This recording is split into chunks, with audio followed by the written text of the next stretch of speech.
Welcome to my channel Alane Signal. The station known as Aegis Prime floated near the edge of a dying red star, enormous enough to house entire ecosystems within its rotating rings. Delegates from over 400 species filled the observation chambers, their eyes fixed on the central arena. Or rather, the planet. A real planet. Black oceans. Toxic jungles. Gravity nearly twice the galactic standard. Storm systems violent enough to tear aircraft apart. Predators evolved from nightmares. Designation: VX-99. Among civilized species, it had another name. The Grave World. The trial was simple in theory. A representative from each species would be dropped onto VX-99 with minimal equipment. Survive 30 standard days. Retrieve 3 beacon cores hidden across the planet. Reach extraction alive. Simple. No species had ever completed it without severe casualties. Most failed within the first week. The insectoid Vrakar lasted 6 days before their exoskeletons cracked under the gravity pressure. The amphibious Nethi collective suffocated in VX-99's spore-filled atmosphere. The mighty reptilian Korth Dominion, famous conquerors of 12 systems, lost entire squads to native wildlife. Even the genetically perfected Ellyrians, considered physically superior by almost every galactic standard, barely survived with cybernetic assistance. The trial humbled everyone, which was why the assembly found humanity amusing. The humans looked fragile, soft skin, no claws, no natural armor, no venom sacs, no night vision. They consumed poisons recreationally and damaged their own hearing with loud music. They were absurd creatures, and now they wanted to attempt the trial. The assembly expected entertainment, possibly a funeral. Inside the preparation chamber, Commander Elias Ward tightened the straps on his worn survival pack while technicians scanned his vitals. Heart rate elevated, one drone announced. Elias smirked. Yeah, that's called excitement. The nearest alien observer tilted its narrow head. You display joy before probable death. Elias shrugged. Where I'm from, this looks like camping. The translator drones paused. Several observers believed the translation malfunctioned. High Chancellor Vital of the Assembly watched from the central balcony. The ancient being's silver eyes narrowed as humanity's representative entered the deployment chamber.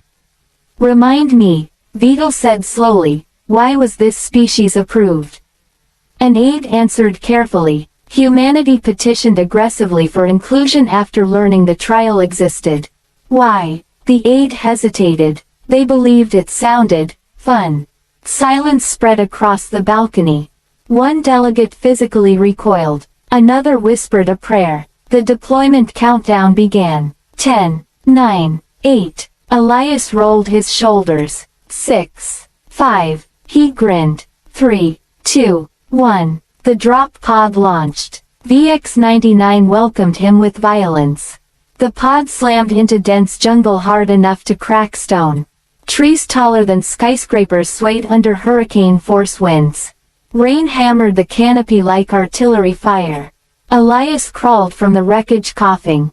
Okay, he muttered. That's a bit more intense than camping. Above him, cameras hidden across the planet transmitted everything lived to billions across the galaxy. Most viewers expected the human to die within hours. Instead, Elias immediately began adapting. He tested the gravity with careful movements. Collected rainwater. Marked direction using the planet's magnetic anomalies. Constructed a shelter before nightfall. The assembly observers frowned. Those were advanced survival procedures, not panic responses. By day 3, the first surprise arrived. The predator designated Razormaw attacked at dusk. The beast was 8 meters long with 6 limbs and jaws capable of crushing armored vehicles. Previous contestants encountering a Razormaw usually died screaming. Elias saw it emerge from the jungle and froze. The observation chambers held their breath. Then the human spoke. Oh, you ugly son of a... The creature charged. Elias grabbed a burning branch from his fire and hurled it directly into the predator's face. The Razormaw recoiled violently, then Elias screamed louder than the animal and charged back at it with a sharpened spear. The assembly erupted in confusion. Why is the human running toward it? The Razormaw fled. Elias stood there breathing heavily. Then he laughed. Actually laughed. You better run. Across the galaxy, billions stared in horrified disbelief. By day 6, Elias located the first beacon core inside a volcanic canyon. The terrain temperature exceeded survivable limits for most species. Humans, however, came from a death world of their own. Earth, a planet with earthquakes, hurricanes, predators, diseases, venomous animals, freezing wastelands, boiling deserts, and oceans filled with creatures that hunted from below.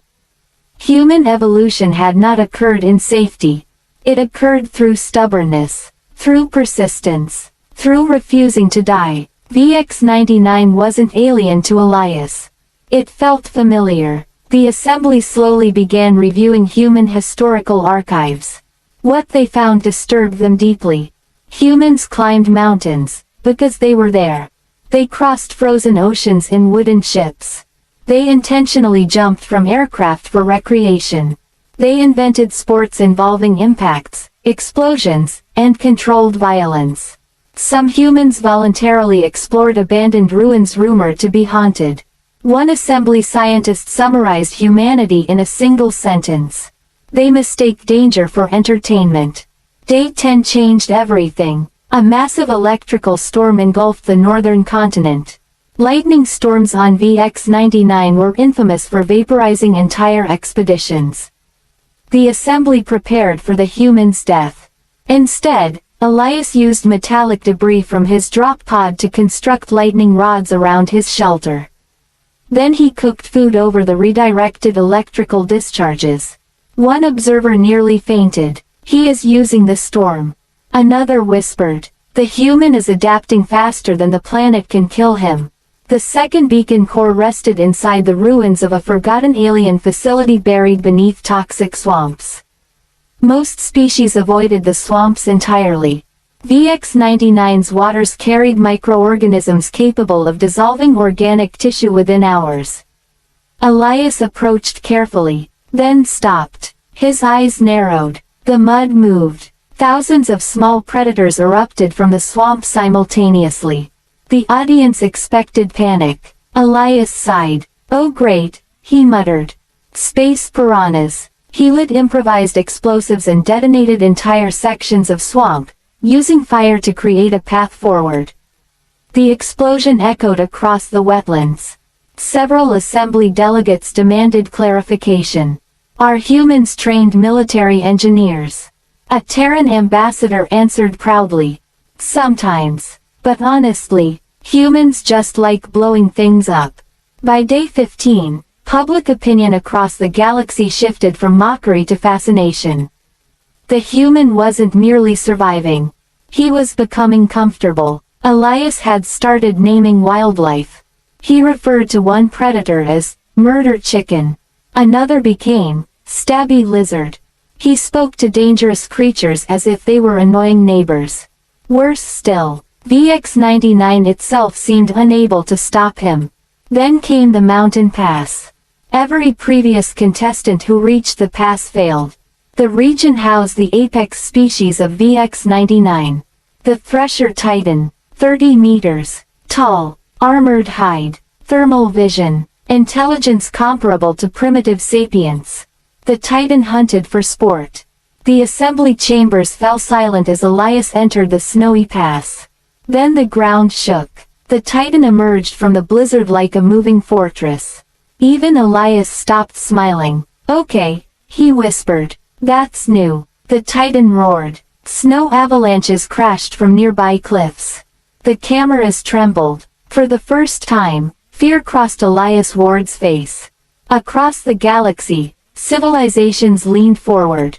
Finally, the human understood death. The Titan charged. Elias ran. Not away. Toward the cliffs. The Titan pursued him through collapsing ice and falling debris. Elias baited the creature deeper into the canyon while planting explosive charges from salvaged fuel cells. At the canyon center, Elias dove behind a rock formation. The Titan lunged. Elias detonated the charges. The entire mountain collapsed. Millions watched the avalanche bury the Titan beneath thousands of tons of ice and stone. Static filled the cameras. Silence spread across the assembly. Then movement appeared. A hand burst from the snow.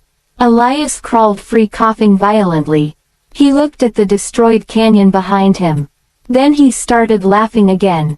Exhausted, half frozen, bleeding, laughing. Oh man, nobody back home is gonna believe this. The final beacon core sat near the extraction zone atop a plateau surrounded by hurricane-force winds.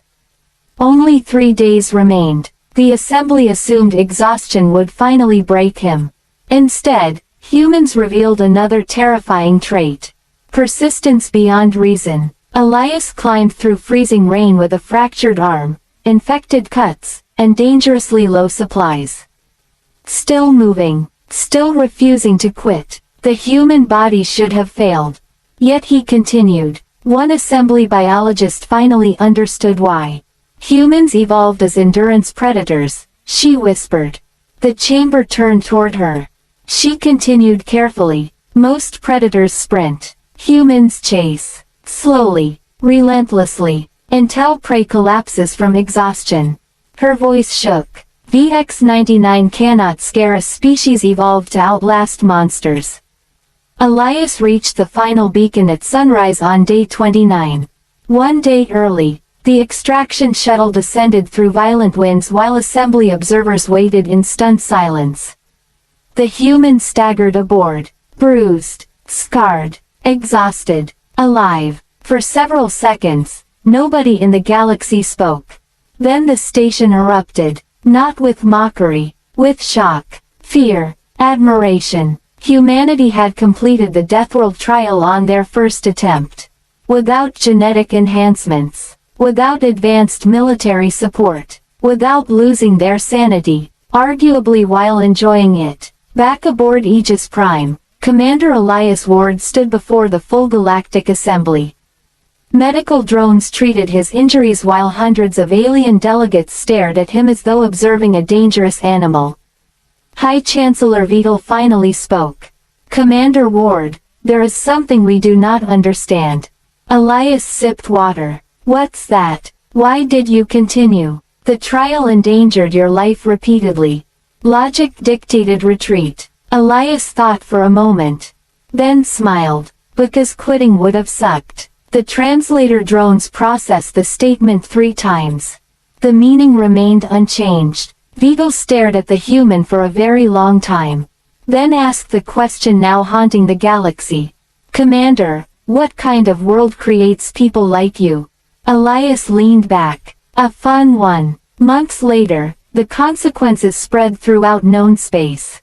Humanity's reputation transformed overnight. The species once viewed as weak became classified as extreme survival organisms by the Assembly Science Council. Military. Analysts revised their threat assessments upward dramatically. Several species canceled planned territorial disputes with human colonies. Others sought alliances immediately. Tourism to Earth skyrocketed despite repeated warnings from Terran officials about Australia alone. Most importantly, the Deathworld trial changed forever. For centuries, the trial represented fear. After humanity, it represented something else. Possibility. Because once the galaxy saw a human laughing in the face of impossible death, the illusion broke. Maybe survival wasn't about perfection. Maybe it wasn't about superior genetics. Maybe it was stubbornness, courage, madness, the willingness to stand before monsters and laugh anyway.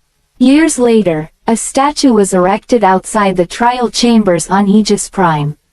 Not of emperors, not of conquerors, but of a battered human holding a broken spear while laughing at the impossible. Below the statue, engraved in galactic standard, were the words spoken by Commander Elias Ward immediately after surviving VX-99. That was awesome. And every species that passed the monument afterward felt the same unsettling realization. Humans were not trapped on a death world. Humans came from one. And somehow, they missed it when they left. Thank you for listening. Subscribe for more cinematic science fiction stories.